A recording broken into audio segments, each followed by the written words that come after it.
aliman. Nampak tak? Ada yang nak kita lagi tak? Ada yang ada kita lagi tak? Kita Misbahul Munir.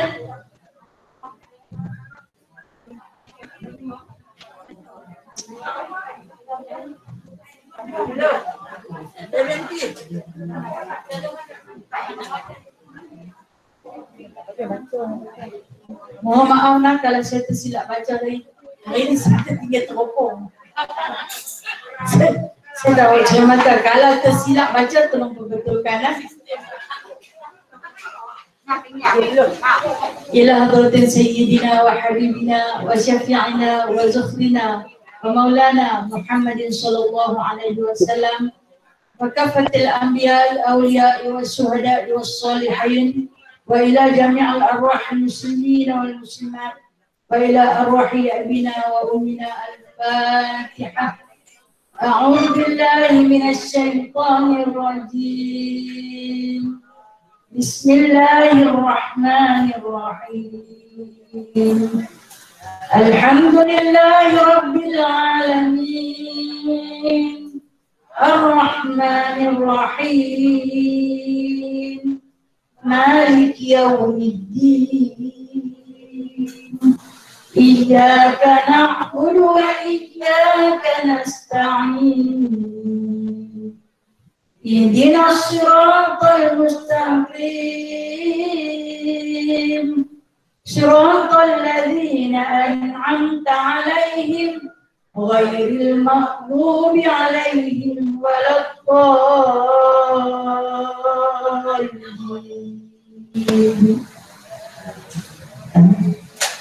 اللهم صل صلاة كاملة وسلم سلاما تاما على سيدنا محمد الذي تنحل به العقد وتنفرج به الكرب وتقضى به الحوائج وتنال بالرغائب وحسن الخواتم ويستسقى الغمام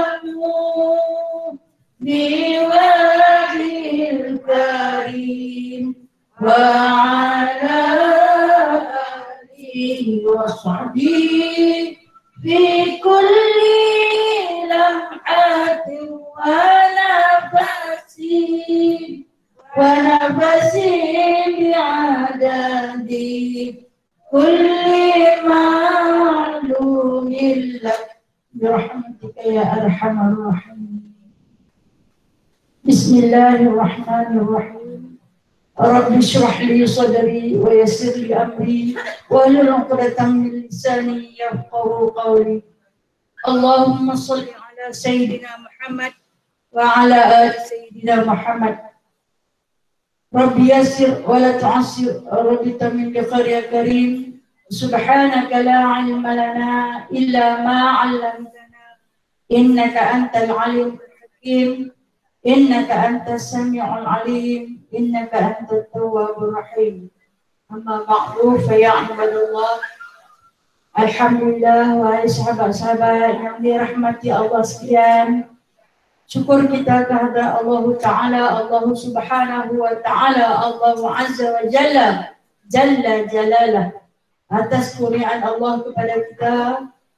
Pagi ini kita kembali berkuliah dengan izinnya, dengan jemputan daripadanya selepas kita bercuti untuk beberapa bulan. Tak lama sangat di sini sebab hari akhir 13 bulan 10. Jadi 11, 12, 1, 2, 3 dan 5 bulan tu. Tak lama lah, ada tempat setahun tu. Jadi kalau alhamdulillah masih hidup, masih bernafas, masih sihat, alhamdulillah. Syukur sangat-sangat kepada Allah. Tak kiralah tang mana kita berada, yang penting kita nak cari ilmu Allah Ta'ala. Walau di mana kita duduk, walau di mana kita singgah, yang penting kita nak cari ilmu Allah Ta'ala sebagai bekalan untuk pulang ke sana, insyaAllah. Nah, baik. Hari ini kita masuk sifat Allah Ta'ala, ini huraian sifat yang ke-16. Kaunuhu aliman. Artinya keadaan Allah Ta'ala yang maha mengetahui.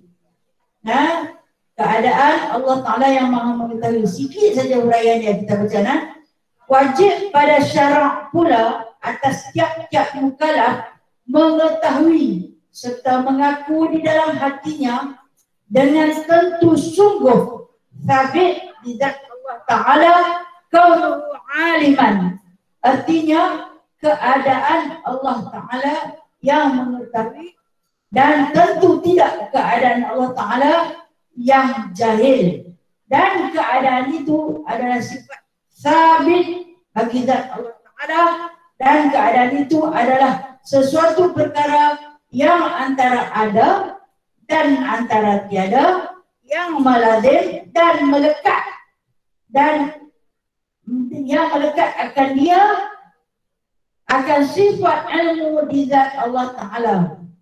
Dan dalil atas demikian itu seperti dalil kaunuhu qadiran, kiaslah pada kaunuhu aliman ini. Wallahu a'lam.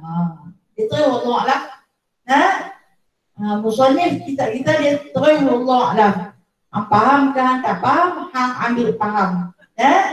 Okey, baik. Bagi kita yang tak faham, bagi kita yang tak faham, walaupun ilmu banyak dalam buku, tapi kita tak faham. Bila kita tak faham, kita kelaklah cari.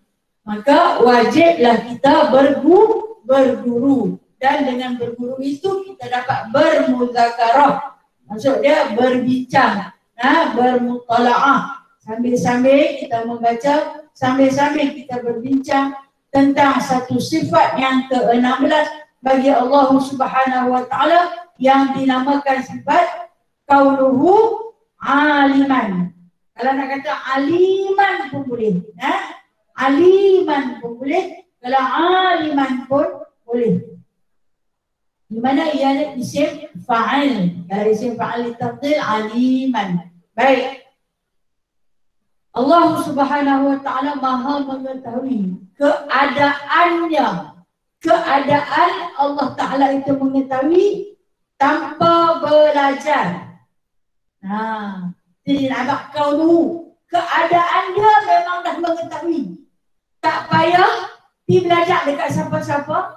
Tak payah pergi berguru sebab memang keadaan zat Allah Ta'ala itu yang dia kata melekat. Yang melekat dengan Allah itu iaitu aliman. Aliman. Maha mengetahui. Kita ni memang tak alim pun. Kena belajar. Belajar pun bukan sehari dua tu. Ingat daripada cerdik angkal tu boleh. Sel-sel otak terhubung ke kira. Mula belajar sampai kelar lah.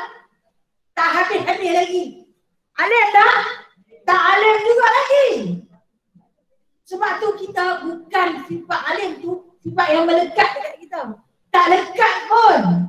Punya pergi belajar, tak lekat pun. Punya mengapai sampai julid mata-mata, tak lekat pun. Itu yang dikatakan di mana sifat ni, dia kata sifat dia tu memang melazim dan melekat. Memang hal keadaan Allah Ta'ala itu maha mengetahui. Kita ni bukan hal keadaan. Kita kena cari. Kita tengok budak-budak. Dari budak-budak tu 3-4 tahun orang hantar ke sekolah dah. Dia pakai lampin, pakai buang lagi. Dah kena pergi sekolah. Kalau dulu kalau masa zaman saya tu tadika tak wajib. Jadi muak tunggu dekat satu buang api. Masa tu barulah cikgu nak pegang tangan kerak macam kayu tu, nak ajar, tulis. Dan cikgu tak apa sabar, aku tekan kot, nyangkan kot ni, dah buka tok pun ditarik jari je dah. Tapi lah ni, kita jumpa nak sekolah yang seawal usia 3-4 tahun. Mahal pula tu lah. Sampai 1,000 sekali nak awal nak masuk. Tapi kemampuan di kalangan ibu bapa hantar. Mai dia masuk darjah 1, dia dah pandai baca, dia dah pandai tulis, dia dah pandai kira, dia dah pandai semua dah. Jadi cikgu tu kena ajar yang lebih lagi ya. Kita dulu baru nak mengajar kan, baru nak membunyi. Bila ni budak-budak tak payah ajar tu lah. Nah, sebab tu bila mak-mak macam saya lah, bukan macam perempuan, mak-mak yang macam saja. Bila anak-anak balik main, suruh ajak matematik. Saya jawab apa kat dia? Aku hantar orang pergi sekolah suruh belajar. Kalau aku nak balik main belajar, aku balik aku sampai sekolah. Tak ngaku, kata tak tahu. Bilanya sel otak mak ni dah tak berhubung. Putih banyak semua lah. Ha? Tak kerti. Dia main, dia bubus. Hak yang pelik-pelik dia kata lagi, aku tak kata apa. Lepas tu marah kat anak, aku hantar aku sampai sekolah suruh belajar. Kalau tekak-tekak lah balik. Mata aku pun sampai belajar lah. Ha? Marah pula, dia tak henti tak mengaku. Ha? Akhirnya mengaku. Kami dulu cakap campur tolak darah bahagi. Habis darjah 6. Ha? Lepas tu darjah 6 tu adalah dia ajak algebra A, Z, apa tu pakai lah hari ni tak erti lah. Bukan bidang. Nah, bukan bidang saya. Jadi bila kebijaksanaan itu mendahului ni daripada umur, kita tetap tak nama aliman ataupun aliman. Walaupun kebijaksanaan itu melebihi umur, kita bukan lagi alim, no? Kita masih lagi berhajat kepada seorang guru, seorang murabi untuk mendidik dan memberi tunjuk ajar kepada kita. Itu beza dia. Berilmunya manusia dengan berilmunya Allah. Allah punya ilmu iaitu satu ilmu keadaan Allah Ta'ala itu memang maha mengetahui. Tak payah kita belajar tak mana. Ilmu Allah itu maha luas. Kalau kita pandang seluas-luas langit dan bumi, luas lagi ilmu Allah Ta'ala. Kerana dia yang menciptakan seluruh makhluk, sama ada yang berada di alam bumi ataupun yang di luar. Itu yang disebutkan pada keseluruhan khalaiq. Penciptaan makhluk adalah di bawah ilmu Allah Ta'ala. Yang ada dekat kita sikit-sikit ni, siapa yang ajar? Allah yang ajar. Kan? Allamal insan namalam ya'lam. Iqra' bismi rabbikal ladzi khalaqa. Khalaqal insana ma lam ya'lam. Bacalah dengan nama Tuhanmu yang telah mengajarmu benda yang tak tahu. Siapa yang ajar? Memang kita nampak ada guru di depan kita yang mengajar. Tapi dia pun hanya boleh kata apa yang Allah ilhamkan. Yang selebihnya Allah yang ajar. Yang nak masuk dalam hati kita. Ilham itu Allah yang ajar. Yang mana apabila kita ada ilmu, maka dengan ilmu itu akan terbitnya iman. Apabila ada ilmu, daripada ilmu itu akan terbitnya iman. Kalau tak ada ilmu, macam mana nak beriman? Kita kenal Allah lah? Tak kenal. Bila tak kenal, kita nak belajar. No? Bila kita belajar, maka kita kenal. Bila kita kenal, kita kena beriman. Daripada iman akan membuahkan satu lagi. Apa dia? Amal. Membuahkan amal. Daripada ilmu, kita beriman. Dengan beriman, kita beramal. Kita tak boleh sekadar tak ada ilmu, terus beriman. Ilmu apa pun tak ada, beriman. Hantarkah hamba beriman dengan siapa? Tak tahu. Kami ni, keturunan kami semua Islam. Daripada tok nenek moyang kami semua Islam. Lahir kami Islam. Tapi tak ada ilmu. Mana mai Islam? Mai daripada bapa. Mai daripada keturunan. Jadi bersolat, terus bersolat. Belajar di mana solat? Belajar dekat tok nenek. Tok nenek dulu belajar dekat dulu. Okey. Itu menjadikan ilmu itu ilmu tak bersanad. Maka apabila ilmu tak bersanad, maksudnya tak ada kitab. Tak ada nas. pada Al-Quran. Pakai ikut-ikut saja.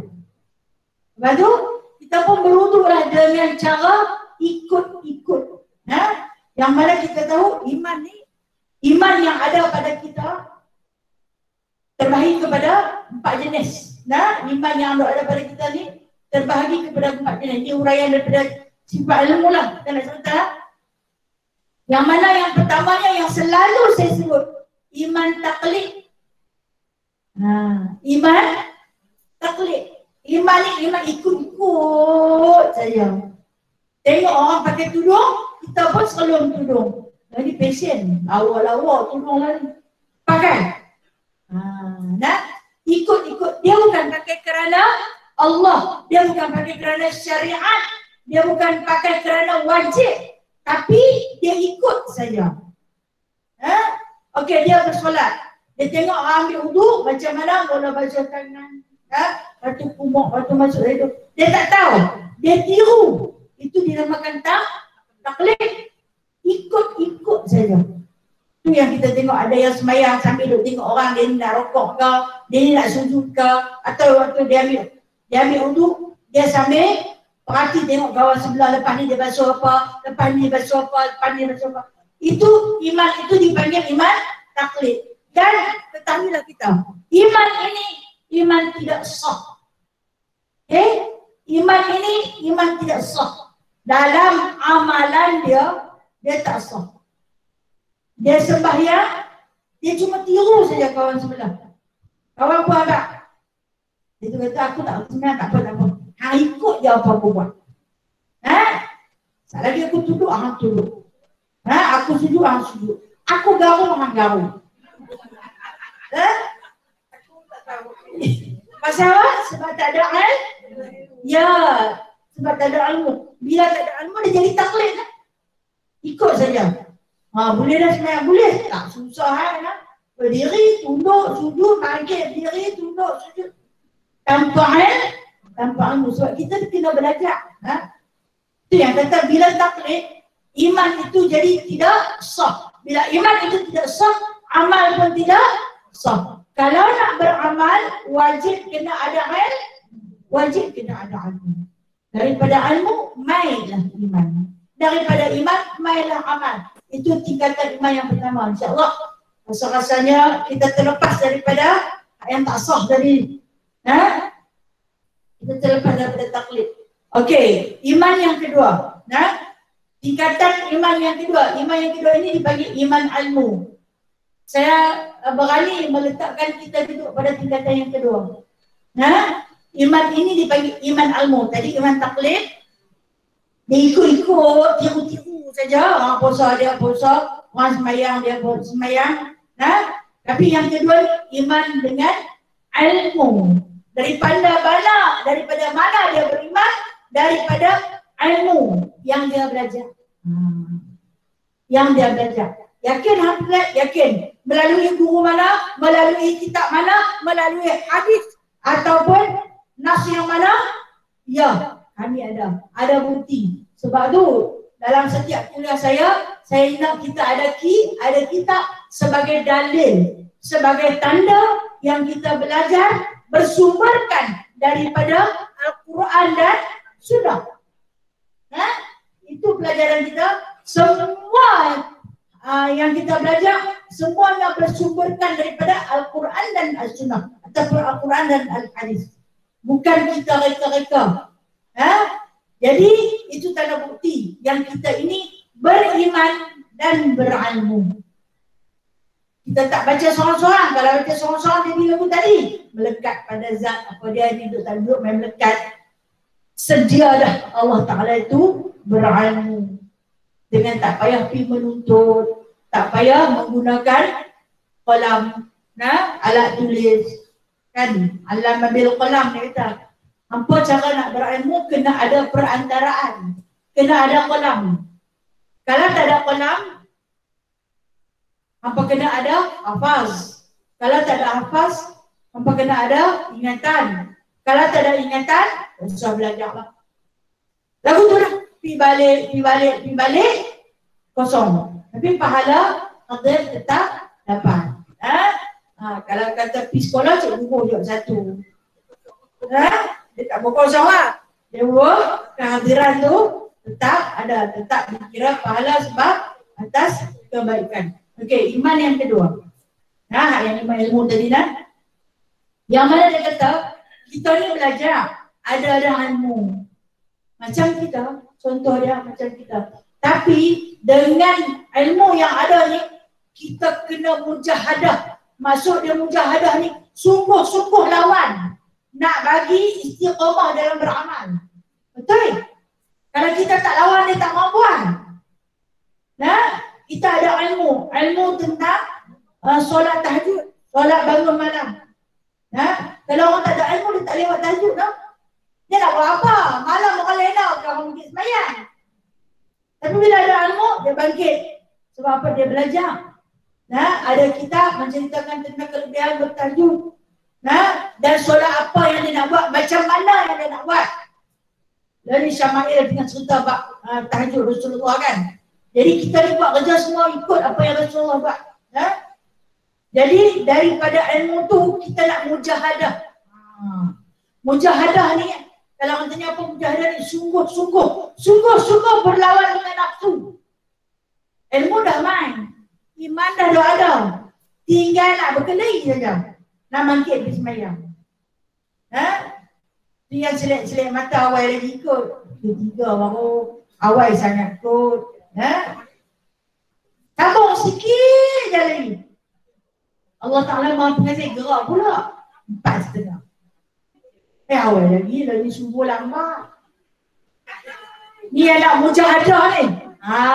Itu yang kata kita ada ilmu, ada iman. Iman kita iman ilmu. Tadi taklid, yang ni ada ilmu. Memang kira saat lagi kau aku terlena terus. Kata pula si nafsu, ni yang tu mujahadah. Sikit je lagi, hampir 15 minit. Aku pening kepala, dandan pening. Udah cakap dah. Dandan pening. Saya tu lah. Habis. Kena mujahadah. Jadi maksudnya, kita letak, insya-Allah kita yang kedua, yang untuk mujahadah. Lagu puasa pun sunat. Tok Guru kata, kalau puasa sunat ni boleh buka bila-bila masa. Dia duduk tunggu time tu kan. Sampai nak puasa ni, kalau nak puasa tu tak ada belah lah. Ada kudai kawan suka ajak pergi makan. Tak makan lagi dia terasa hati. Konon. Dan cuba abang dia, aku puasa ni, dia pun hormat. Tak apa. Ni kalau dia nak terasa hati, kita dah pergi lagu, dia makan. Dia terasa lah. Dia kata, buka lah. Kita makan, kita yang tak apa nak mujahadah. Apalah, usaha sunat kot. Kan? Atas nama mujahadah. Kena bersungguh-sungguh untuk melawan satu lagi yang hidup dalam kita. Itu nafsu. Allah Ta'ala uji kita dengan nafsu. Dia bagi iman, dia bagi ilmu, dia bagi nafsu. Satu je dulu kat situ, macam-macam lah dia punya pandangan. Itu tahap iman yang kedua. Kau mana pun, ilmu wajib ada. Daripada mana kita memperoleh ilmu? Daripada belajar. Tak boleh buka buku sekadar buka baca. Tak boleh buka Google ni. Tak boleh buka Google Meet, boleh belajar dalam Google Meet. Maaf lah. Sahabat-sahabat dalam Google Meet, maaf lah. Tak boleh buka sosial Google. Tak boleh buka YouTube. Pasal apa? Kita tak tahu, kita tak boleh nak tanya dia balik. Kita tak faham apa yang dia kata. Jadi bila kita faham, alhamdulillah, maksudnya ilmu. Okey, itu perkataan iman yang kedua. Satu lagi. Yang dua lagi. Saya bagi kita tadi 4 kan. Iman yang ketiga ini dipanggil iman ayan. Ayan. Kalau tulis jawinya ain, ya, alif, nun. Ayan. Kalau tulis rumi, ejaklah macam mana pun. Ayan. Ayan. Iman ayan ini sah. Nah, sah. Sebab apa? Kerana masuk ayat ini dengan penglihatan, dengan ilmu yakin, dengan dinamakan ainul yakin. Iman ayat ini dipanggil iman ainul yakin. Dia pandang, dia tengok dengan penuh keyakinan. Bukan sekadar dia ada ilmu, malahan dia menggunakan ayat dia, mata dia, dan akal fikiran dia untuk berfikir cara nak beramal dengan ilmunya. Seterusnya meneguhkan keimanan. Ini dipanggil ilmu ayan. Ilmu ayan. Yang mana ilmu ayan ini adalah ilmu yang melekat di hati, yang melekat di hati, yang tahu salah silap dia, tahu selok belok amal yang dia buat. Alhamdulillah. Dalam ini ada ni, ilmu ayan ni. Dia tahu selok belok ilmu ni, sejarah amal yang dia buat ni, daripada mana, siapa yang mula-mula buat, zikir ni daripada mana, diambil daripada mana, untuk apa, fadilat kelebihannya. Macam orang yang beramal dengan zikir al-ma'thurat. Beramal dengan zikir al-ma'thurat. Ma'thur ni datang daripada Rasulullah sallallahu alaihi wasallam.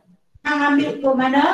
Ada hadis, beberapa potongan hadis menceritakan daripada a'udzubillahi minasyaitonirrajim. Bismillahirrahmanirrahim. Daripada a'udzubillahi sami'al alim minasyaitonirrajim. Daripada situ ilmu al-ma'thurat. Baik, dia beramal. Dia ambil amalan. Dia tahu selok belok dia. Ada hadis. Ini dipanggil iman ayan.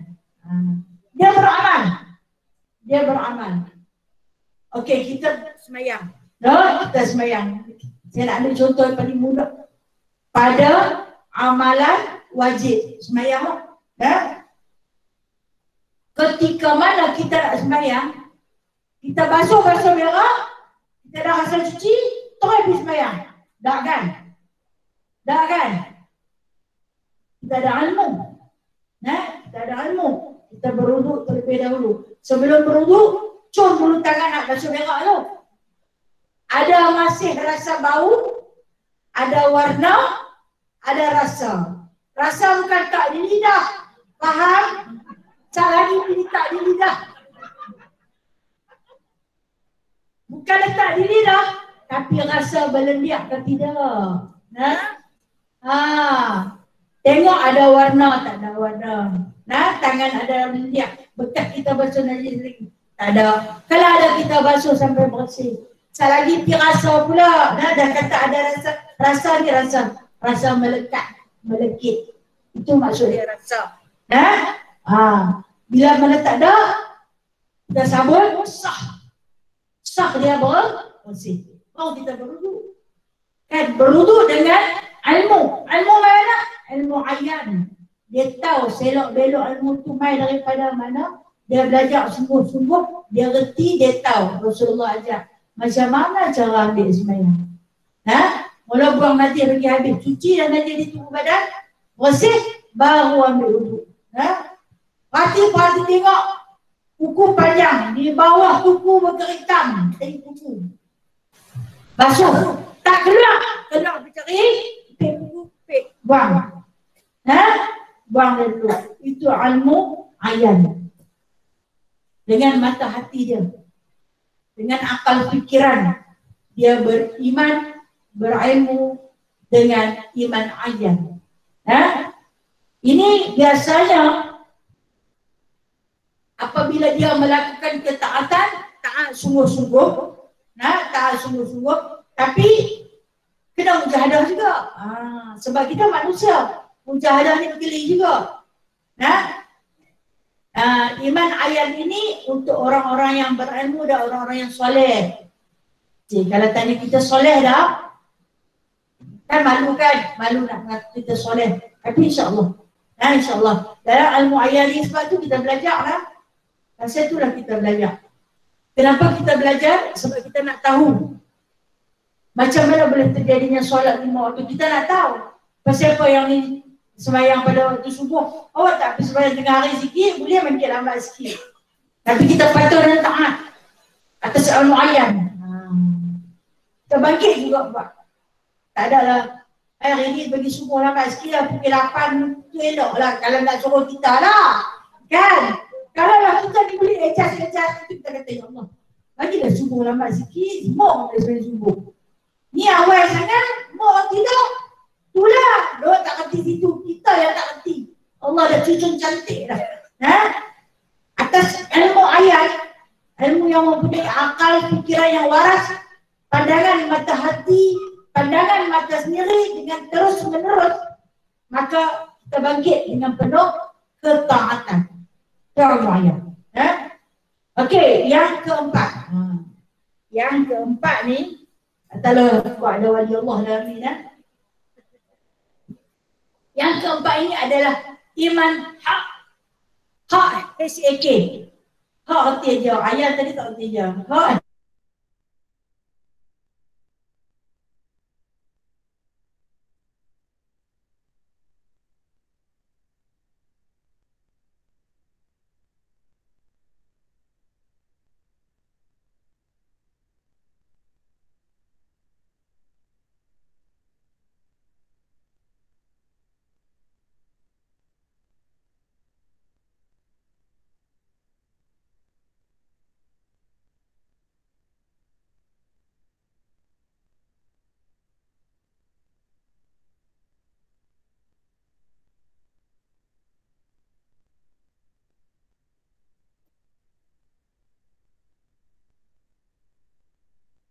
Tak dengar, tak dengar.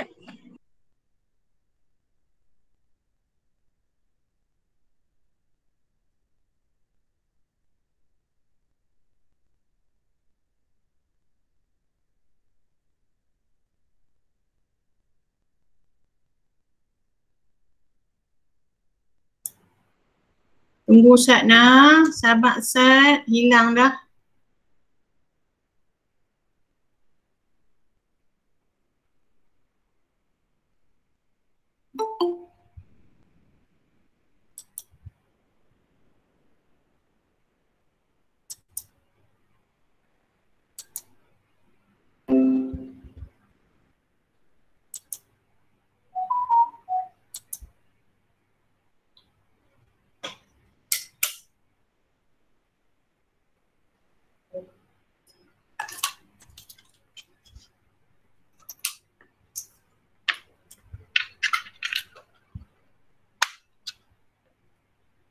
Siaran terputus. Minta tunggu tunggu sekejap. Mungkin Kak Rosmah tengah duduk proses. InsyaAllah harap-harap ada sambungan.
Kak Ma tekan mute ni, jangan tekan mute, buka mute.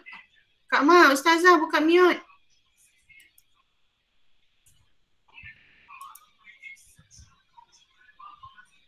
Juga yang dia mahu. Ilmu boleh beli, ilmu tak boleh beli. Dia boleh beli buku, satu perpustakaan. Dia boleh beli dengan kemampuan yang dia ada. Beli main buku atau penuh dalam rumah. Akhirnya buku tu penuh penuh debu dan bersarang. Ilmu tak ada juga. Buku ni aku ada. Kita ni aku ada. Kami dulu dah belajar Al-Quran. Tapi mampu membeli. Tapi ilmu mampu beli, ilmu tak boleh beli. Nah, kena mujahadah carilah. Ilmu kena mujahadah. Macam mujahadah iman. Daripada tu yang kata kita ni, daripada ilmu kita beriman. Daripada iman kita beramal. Kalau tak ada susun tiga tu, sesat. Nah? Manusia ni, dia ada duit, dia mampu beli makanan yang sedap-sedap, dia mampu beli. Semua orang kata tak mana yang sedap, semua dia mampu beli. Tapi, dia mampu tak beli selera. Mainlah sedap macam mana pun, kalau tak ada selera nak makan, boleh. Macam mana? Nah? Sedap macam mana pun orang tu kata, aku makan sedap, aku tak sedap. Dia kata, sedap, tak situ memang sedap. Aku tak sedap. Pasal apa? Tak boleh beli. Di antara benda yang kita tak mahu beli. Dia milik Allah. Satu lagi. Manusia ni bila dia kaya, dia mampu beli tilam yang empuk, water bag. Contoh, cakap orang putih dah pula. Tilam ayak. No? Tilam ayak. Konon kan tak tilam ayak. Saya pun tak pernah tidur. Pernahlah sekali rasa tumpang-tumpang orang punya. Beralun sejuk. Sedap. Kita kali kot dia ikut. Kita kali kot dia ikut. Ya? Memang sedap lah. Kan? Tapi kita mampu dah beli tidur lena. Orang yang kaya dia mampu beli. Nah, tapi tidur tak lena-lena. Nak buat macam mana lah. Nah, nak buat macam mana. Jadi ada kekayaan milik manusia tidak mampu membeli kekayaan milik Allah. Orang kata, tak boleh nampak lah macam tu, macam ni, macam tu, macam ni. Buat tapi dia tak mahu. Kita mampu beli ubat. Untuk nak menyembuhkan, beli macam-macam jenis ubat. Anjuai apa jenis ubat pun semua mampu beli. Di atas anugerah kekayaan Allah bagi, kita mampu beli. Mampu beli kesembuhan. Begitu juga dengan ketenangan. Macam mana nak buat bagi tenang ni? Ketenangan hati. Tenang tu duduk di dalam hati. Itu kan Allah Ta'ala sebut, barang siapa yang mahukan ketenangan hati, maka carilah Raudhatul Jannah, taman-taman surga. Bila ditanya kepada Nabi SAW, mana dia taman surga tu? Taman surga tu majlis ilmu. Carilah majlis ilmu, nescaya kamu akan jumpa ketenangan di dalamnya. Baik. Nak tahu tenang tak tenang orang dalam majlis ilmu ni, bila dia masuk, dia ngantuk. Kenapa? Hati tenang. Sebab apa dia tidur? Sebab dia tenang. Hebat, malam-malam tak melena. Serah tak lena. Bila saya ngaji je, lena. Nak buka ceramah je, lena.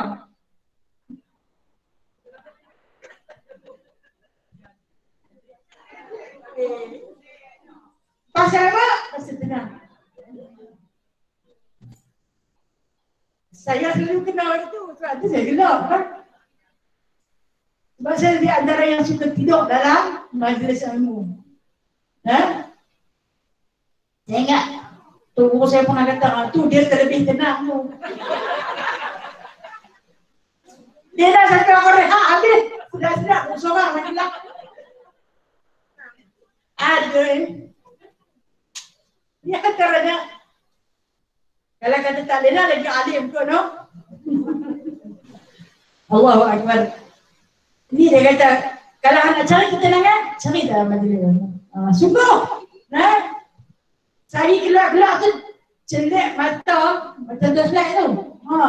Mana pihak yang tadi punya mengantuk tu? Kerana dalam tu ada ketenangan. Jadi gambar orang nak tidur. setahun. Lagi banyak ketenangan, lagi rasa nak berenang. Tu kata walaupun duduk, kita boleh tertidur. Betapa majlis itu ada ketenangan. Alhamdulillah, Masya Allah. Okey, kalau kita nak tahu, hati kita ni ada tak ketenangan? Orang yang tenang ni, dia tenang dan senang. Dia ni dekat sangat dengan Allah. Dia duduk jauh. Majlis ilmu tu buat sini, tapi dia boleh sampai ni. Kenapa? Sebab walaupun dia jauh, hati dia dekat dengan Allah. Bagi dia tak masa jauh. Ada orang yang tak tenang, dia duduk dekat tapi dia tak boleh sampai. Dekat, duduk dekat. Tang situ, dekat dengan rumah kami. Sebelah lah. Orang pun nak balik satu lah. Sebelah je, dekat je. Tapi dia tak boleh sampai. Sebab hati dia jauh. Dia tak mendapat ketenangan di situ. Sebab apa? Apa yang hamba boleh belajar? Bila kita dipersoalkan, tidak belajar apa? Tidak belajar apa? Kita pun tak tahu bila orang tanya hari ni belajar apa. Kami belajar hari kaunuhu alim. Habis sampai sejam dia punya sembang apa? Berapa? Okey, bila tadi kaunuhu alimah itu, kita balik dah serta keadaan Allah Ta'ala itu maha mengetahui. Tak payah pun belajar, bagi kita sudah payah. Dia dah sedia kalau dia tahu. Kita ni semua kena belajar. Sehingga kan cara duduk berak pun kena belajar. Kan tidak dalam diri terpacak, nak gelap macam mana, nak peluk tu. Kan? Semua kena belajar. Nak bagi tahu. Bukan keadaan kita ini berilmu. Kalau orang tak ajak, dia tak berhenti situ lah. Kalau orang tak tegur, dia tak tahu kata kita salah. Bila ada yang teguran, oh ya macam ni ke? Oh macam tu ke? Salahnya aku, silapnya aku. Mungkin dari segi kepercayaan kita yang tersilapnya, dari segi menerima fatwa yang tak betulnya. Fatwa ni pun macam-macam fatwa. Macam kita cerita fatwa masak gulai. Ada orang masak gulai kari serupa lah gulai kari. Kari dengan gulai tu kari tu gulai. Okey? Ada orang dia lepas habis dia tomeh bawang tu dia bubuh rempah. Ada orang dalam rempah tu dia perasam siap-siap. Ada orang dalam rempah tu dia bubuh santan siap-siap. Masing-masing punya fatwa. Last kali jadi tak gulai? Jadi. Orang makan sedapnya hamba gulai. Hamba macam mana? Dia pun agak. Kami pernah awal-awal yang sambung dalam rempah tu. Oh, kami pun last. Kami last kali. Kami tak bawa santan.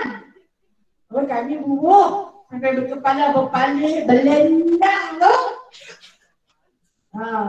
Ada garam tu bila? Garam kan angkat bawa garam. Patut tak ada rasa. Dia tak ada kemesraan. Bubuh masa bubuh rempah tadi tu. Tahu siap-siap bawa garam. Bawa garam kasar. Fatul. Jadi dah gulai? Jadi. Cuma cara buat sahaja. Mengikut ilmu yang dia belajar. Tapi adakah ilmu ketuhanan ni macam buat gulai? Tak. Tapi kita ikutlah khilaf ulama. Sebab tu bila saya cerita yang ni hukum ni macam ni dia ada khilaf. Dia ada 2 khilaf, ada 3 khilaf, ada sampai 4 khilaf. Biasanya saya tak cerita sampai 4 khilaf. Kalau mau niatul musolli kita cuba cari sampai 2-3 khilaf. Tapi kalau biasa punya takat 2 khilaf saja. Terus bagi orang pening-pening. Banyak-banyak cerita. Setakat 2 khilaf ni kata tak apa, khilaf ni kata tak boleh. Contohnya, saya beri contoh. Kita semayang bergerak 3 kali berturut-turut batal. Mazhab Imam Syafi'i. Mazhab Imam Syafi'i. Bergerak 3 kali berturut-turut batal. Itu bagi Imam Syafi'i. Apabila ada khilaf, mai ke Imam Malik. Imam Malik kata tidak ada di dalam Al-Quran ataupun Al-Hadis mengatakan secara benar, secara hak bahawasanya bergerak 3 kali berturut-turut batal sembahyang. Nah, maka itu yang kita tengok, ada yang mau arak dia boleh sampai sembahyang sampai habaq anak dia, tak lagi dia patah balik main. Sebab ada apa? Ada khilaf. Kita yang tak belajar khilaf Imam Malik ni, berbalik ke Malaysia sambil sembahyang sambil ada anak. Sambil sembahyang sambil ada anak. Boleh? Kita ada ilmu pun namun. Bila kita tak ada ilmu, boleh nak beramal lah? Tak boleh. Cukuplah hang pakai hak Syafi'i tu pun tak kena habis dia. Bukan Pak Pi, Syafi'i. Syafi'i pun bukan nama dia betul kan? Nama dia Muhammad Idris bin Uthman. Orang main tanya, siapa Muhammad Idris bin Uthman? Tak tahu. Imam Syafi'i lah. Imam Syafi'i. Itu yang dikatakan ilmu, ilmu tentang imam pun tak kenal, baru belajar ilmu tentang amal. Okey. Dalam kita berilmu di dunia ni, kata Allah, orang yang belajar ilmu, orang yang menuntut ilmu, hari ini saya cerita pasal ilmu. Sebab Allah Ta'ala itu maha aliman. Sebab tu Allah Ta'ala sungguh sangat-sangat kita tuntut ilmu, kita belajar ilmu. Orang yang belajar ilmu, kata Nabi SAW, dia akan dibinakan baginya syurga yang disebut sebagai Al-Jannatul Ajilah. Syurga segera. Syurga ni ada 2 rupanya. Satu syurga dunia, satu syurga akhirat. Syurga akhirat yang selalu dalam Al-Quran cerita. Syurga dunia yang apa dia? Al-Jannatul Ajilah ni yang dapat dengan segera. Apa dia? Qalbun salim. Hati yang tenang. Sahabat tanya kepada baginda SAW, di mana nak dapat qalbun salim? Cari tempat-tempat ilmu. Tak mana juga tempat-tempat ilmu. Di situ adanya qalbun salim. Betul? Kalau kita sakit, kita masuk majlis ilmu, dalam tempoh kita duduk dalam majlis ilmu tu rasa macam tak ada apa sakit. Habis lagi waktu sakit. Kalau kita rasa sedih, kita masuk dalam majlis ilmu, hilang rasa kesedihan tu. Masalah yang ada hilang seketika ketika kita duduk di dalam majlis ilmu. Al-Jannatul Ajilah. Syurga segera. Saya, Betul Habib. Itu majlis ilmu kalau lama-lama pun tak lagi nak murid dia hampur juga kan. Apa? Dia becak lama sangat. Dah tu mengantuk pula tu. Pakai dekat tidak. Okey. Dan disebut lagi Al-Jannatul Ajilah ini surga yang didatangi dengan segera apabila kelapangan. Masa dia masuk dalam majlis ilmu tu, tak ada darjat kaya ke miskin. Sama saja kita. Sama saja kita. Adalah kot dia nak bawa, nak suruh kerusi mah dia daripada rumah. Semua kena berlepak dulu di bawah juga. Tambah lagi kapek borong bulu COVID-19. Semua dibersihkan. Macam itulah kita nak balik kepada Allah tu, dengan mungkin tak berpakaian, mudah-mudahan berpakaian. Mudah-mudahan berpakaian. Dapat menutup kemaluan pun jadilah ya Allah. Kan? Malu sangat-sangat. Tapi Allah Ta'ala kata kepada Aisyah radhiyallahu anha, kamu pulang nanti di sana di padang mahsyar, kamu tak ada rasa malu. Takut melebihi rasa malu. Ketika tu hang tak tengok aku pun tak tengok hang. Semua masing-masing mendongak ke atas, menunggu syafaat, menunggu pertolongan. Ni nak main suratan belah mana ni? Kanan ke, kiri ke? Tengok orang tu dapat awal, dia tu dapat kanan, bahagianya. Jadi ashabul yamin, wassalamu ala ashabul yamin. Selamatlah, betul-betul. Punya dia ashabul shimal wa na'udzubillah. Tengok ada yang dapat di sebelah kiri, suratan sebelah kiri. Menjerit-jerit. Menjerit-jerit. Kenapalah tangan kiri aku celaka sangat. Piala surat tu berapa? Ini di antaranya yang disebutkan dengan ilmu boleh mendidik keimanan, daripada keimanan boleh membuahkan amal. Tapi kita tahu ilmu kita tak banyak, terus cari selagi ada kemampuan. Sampai dah kepada satu saat tak mampu dah, tak bolehlah berjalan pun dah. Itu Allah Ta'ala Allah Ta'ala mengira kita di antara orang yang istiqamah dalam menuntut ilmu. Sedang diri kita tak tahu, cari, belajar. Tak tahu, jangan malu untuk tanya. Jangan malu. Takkan nak tanya pun sampai dia kata bodoh dengan ayam tu pun tak kerti. Tak betul. Bila kita tak kerti, mengaku tak kerti. Dan jadi macam saya tadi dah, bila tak kerti, bakal kat anda. Bila tak kerti, mengaku tak kerti. Dengan penuh rendah diri, saya tak tahu lagi. Ilmu saya tak sampai kepada tahap tu. Jangan malu untuk berkata tidak tahu andai kita tak tahu. Jawapan yang paling tepat, kita jawab keadaan apa dia? Ya. Wallahu a'lam. Allah lah yang maha mengetahui. A'lam dengan ilmu sama. Tapi a'lam didatangi huruf hamzah di depan. A'lam. Isim tafdhil maksudnya. Maha mengetahui. Terlebih mengetahui. Aku tak tahu. Allah a'lam, tak tahu. Jawapan yang paling tepat Allah. Walaupun kita bagi jawapan kat dia, tapi kita akhiri dengan wallahu a'lam. Kita tahu Allah yang lebih mengetahui. Secara tak langsung, orang yang selalu berwallahu a'lam ini orang yang beriman dengan kaunuhu aliman. Boleh? InsyaAllah. Keadaan Allah Ta'ala itu yang berilmu, yang maha kita tak tahu, semua kita tak tahu. Ada orang yang tak tahu, kerja dalam kampung, tak tahu, yang aku sepok lagi, tak tahu, tak tahu. Nah, apa yang tak tahu?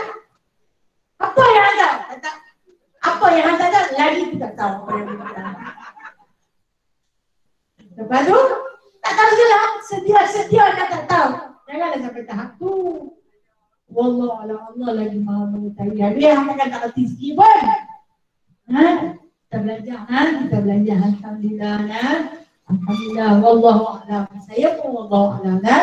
Jadi insyaAllah minggu depan kalau lah tak PKP, insyaAllah minggu depan kita main pula tahun ni lah. Baru bermula insyaAllah kita cuba istiqamah dan mujahadah. Orang kata mujahadah ni apa? Berlawan. InsyaAllah kita cuba istiqamah dan mujahadah pada huraian sifat yang ke-17. Wallahualam. Ada soalan nak tanya? Ya.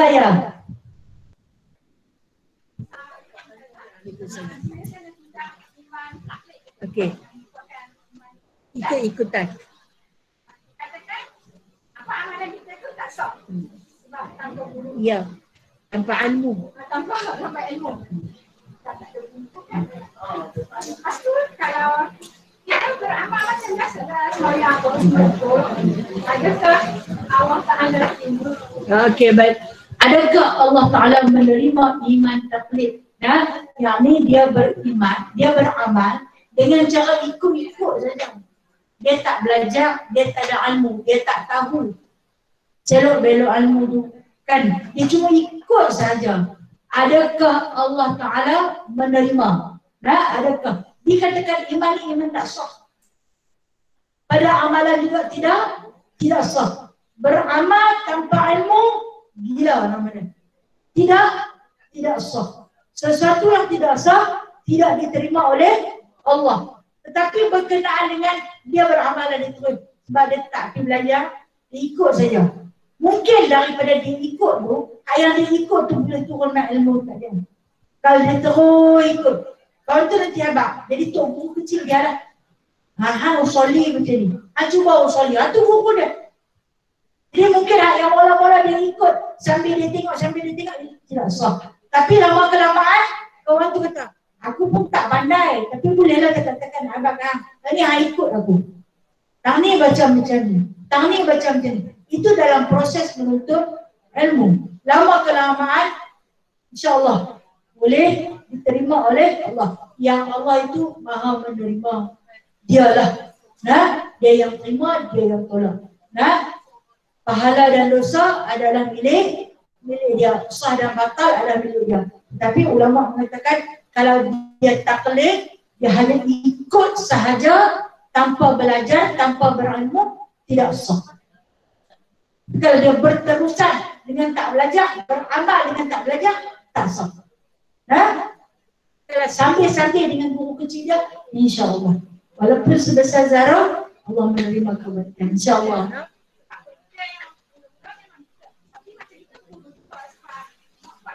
Ya. Mak pak kita dia ambil daripada atas tu. Daripada guru, mai ke guru. Itu dia kan guru pertama kita adalah ibu bapa kita. Dialah yang membentuk peribadi kita. Tidak? Dia yang ajar itu di antara guru kita lah tu. Kan mula-mula macam budak-budak sembahyang, kita tengok sujud dia. Dia letak ke semua tangan, kaki, perut dia kan. Sebab dia tak ada ilmu, dia taklid. Dia ikut dia. Bila dia masuk ilmu, lebih tertib. Duduk tahiyatnya, berdiri Fatihahnya, rokoknya. Bila masuk ilmu, mula tu taklid kan, terima. Walaupun guru tu adalah muadah, dia tak secara bertahu dia mana ajak orang macam ni. Tu guru dah masuk ilmu. Tapi kalau taklid memang tak sah. Ya, insya-Allah.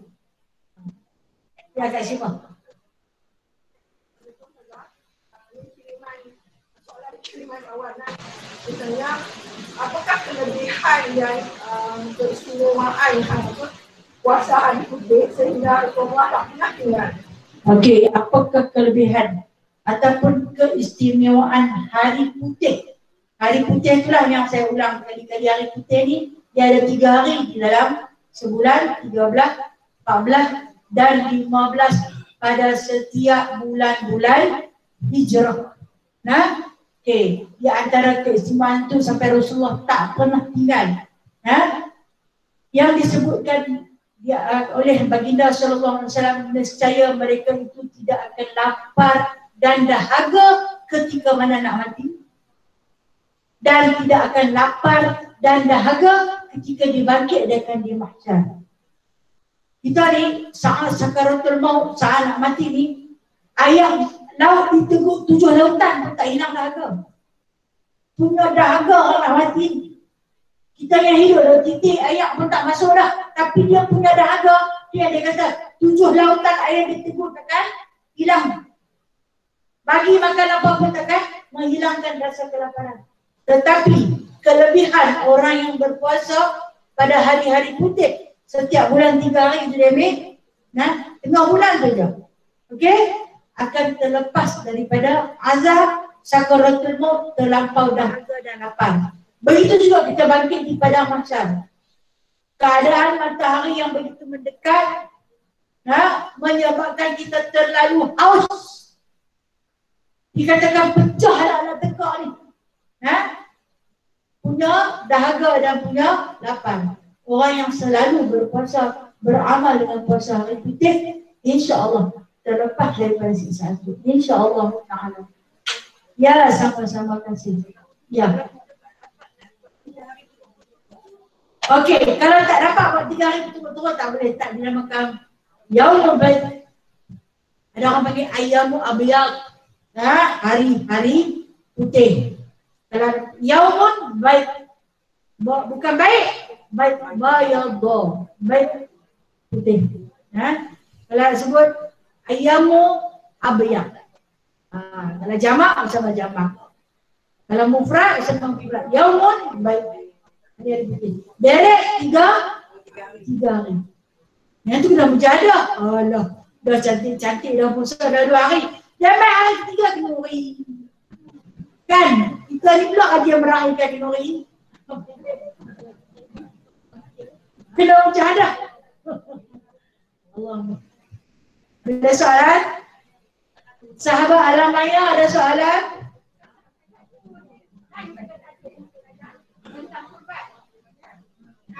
Saya dapat ini, ada ustaz yang wanita. Katakan kalau kita berkorban, saya kerana korban maaf, sebab duduk maaf, maaf. Lepas lagi, sehingga kan dia kata, hadis itu dikatakan tidak boleh aku bagi kepada dua daerah ataupun dua negeri. Saya tak nampak korban kat sini dengan ada kami kan bagian tadi. Lepas lagi tu satu orang dekat Perak nak dekat di mana susah kat sana. Jadi dia kata tak boleh. Okey, berkenaan dengan daging kurban yang tak boleh keluar daerah lah. Kita duduk di Matang, bagi kat Matang, bagi kat orang Matang.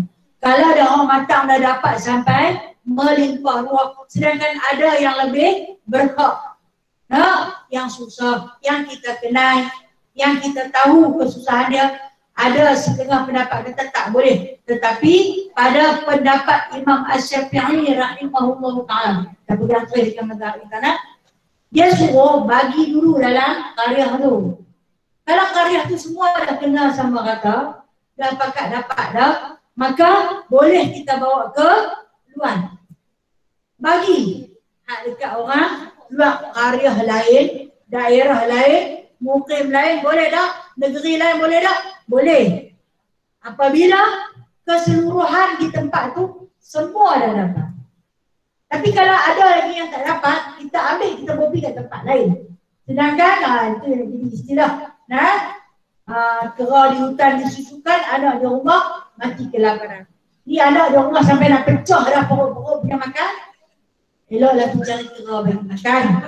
Ini bagi bahasa Okey, jadi boleh tak kalau kita nak bagi dekat Perak, kata kita dalam Pulau Pinang ni semua pakai dapat dah.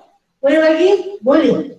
Dibolehkan, tetapi dengan syarat yang dalam karya kita tu semua dah dapat. Kita kan nanti ada satu tumpuk bahagian kita, okey tak? Dalam seekor lembu ada 7 orang share kan? Kita ada tumpuk kita. Bila kita kata saya nak ambil tumpuk, kita berhak untuk ambil. Dan kita berhak untuk bagi dekat siapa-siapa yang kita nak bagi. Kerana dia kata kita. Dia hak kita. Kita berhak untuk bagi. Katalah seekor lembu ni, kita satu keluarga buat. Ni keluarga kami. Dia susun daripada anak, pak semua, 7 orang, seekor lembu, tolong sebelah. Orang ni pakat tolong. Lepas tu, kita kata, saya nak seekor lembu semua. Boleh lah nak ambil balik makan yang tek-tek. Boleh. Sebab dia hak kita. Tapi dalam Islam dia suruh bersedekah. Tak kira tak, orang kaya pun bagi. Kita boleh bagi. Apatah lagi saudara yang macam kanak wanita. Dia duduk di belah Perak ni, kita tahu dia susah. Kadang-kadang mungkin tak dapat bahagian. Dengar orang sebelah, bukan main berpuluh-puluh ekor. Kita ni apa dapat dah lagi? Kami tak dapat apa? Awak tak dapat tau? Di mana? Allah. Boleh lagi. Boleh kan? Boleh, tapi dengan syarat dalam kampung tu semua dapat. Ya. Kita tak tahu ni, kita tak tahu. Takkan kita nak daya dalam satu rumah ke satu rumah pun, kan? Dan orang yang tak dapat ni, dia pun dah tak pernah pergi bercampur. Dia dah hampir dah tolong-tolong pegang tali pun jadilah. Kan? Selagi bila orang berbagi, adalah buat. Hidup di rumah, dia tunggu orang main tak depan pintu. Macam-macam lah pokoknya manusia ni lah. Beda dia kata orang. Ya Kak Ana.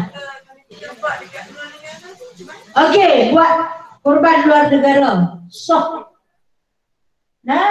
Orang korban di Kemboja, di India, malahan di Mekah pun orang hantar pergi buat. Soalan sah. Walaupun di sana. Tetapi dia ada lakin, dia ada tetapi. Buat dulu dalam agama kita. Kita kata buat dah dalam negara. Tahu ni sajalah. Tapi buat ni tak bertemu dia. Boleh? Boleh. Tapi buat dulu dalam negara kita. Tempat-tempat kita pun ada tempat yang pemurah tu semua dia hantar dekat kira lah. Dia pergi masjid kan, perniagaan ke dia hantar dari pintu ke pintu. Tu kena yang rajin, kena segan tu kena baca dalam pertama dia berturut tak dapat. Jadi syarat dia sebelum kita pergi buat halal negara, buat dulu dalam negara kita. Macam kita nak bagi zakat lah. Zakat ni kita kena bagi tang mana kita duduk je. Bukan bagi dalam Kelang. Duduk di Pulau Pinang, kita keluar zakat. Kita kerja di Pulau Pinang, kita kena bagi zakat di Pulau Pinang tu. Dah habis semua orang Pulau Pinang kaya dah, baru kita, rumah kita, kampung kita dikira. Kan? Lepas tu bila dah habis dah, orang Pulau Pinang kaya-kaya. Itu yang orang Pulau Pinang kaya. Berbalik tu bagi belah tempat kami lah, tempat kami susah-susah. Boleh tak? Boleh. Boleh. Tapi kok mana pun, cari seorang wakil pun jadi lah. Untuk kita bagi kat tempat kita. Utamakan tempat kita cari rezeki. Wallahualam. Ya, sama-sama kasih. Ada soalan? Ada orang? Sahabat Google Meet ada soalan? Tak ada? Assalamualaikum Ustazah. Ada. Ya, Assalamualaikum Ustazah. Ya. Kalau katakanlah kita buat korban tu di negeri lain, katakanlah buat di Kedah. Daging tu macam mana kita bawa balik ke Pending tu? Yang Kak Nur dengar lah, ada yang katakan kita tak boleh bawa balik. Okey, kita buat korban di Kedah. Lepas tu, atas nama kita lah Kak Nur? Ya. Kita, okey. Buat korban tu atas nama kita buat di Kedah. Kemudian boleh tak kita nak bawa balik daging tu ke rumah kita? Ada yang kata tak boleh bawa balik daging tu ke rumah kita. Kita kena bagi di sana lah. Ataupun makan di sana bagi balik. Kita bagi di sana. Okey.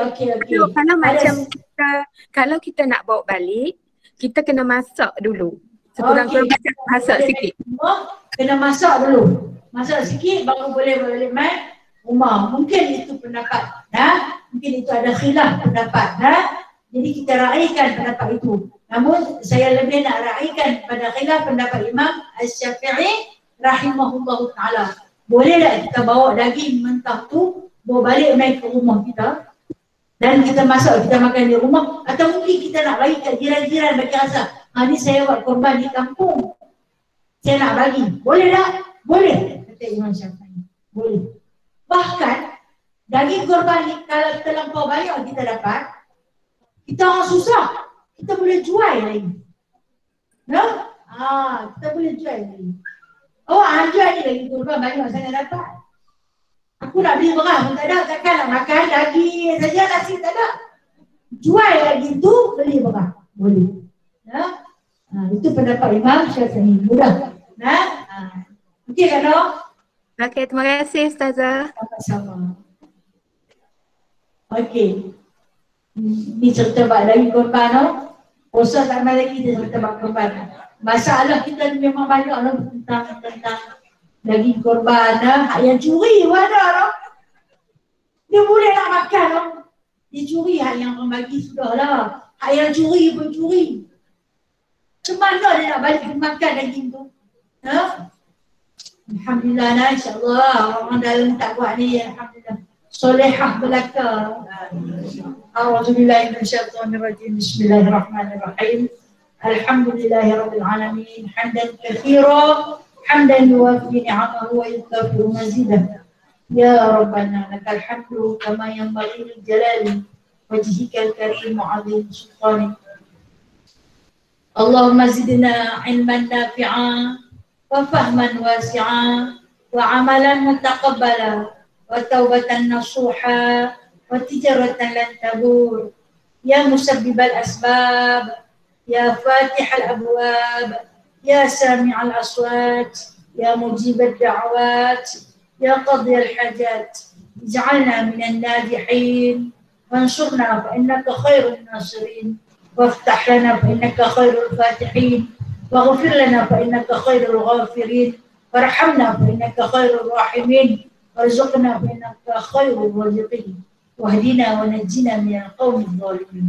وصلى الله على سيدنا محمد والحمد لله رب العالمين. تقبل الله منكم. تقبل يا كريم. Terima kasih Ustazah. Sama-sama kasih semua. Berpisahlah kita dengan sallu ala Nabi sallallahu alaihi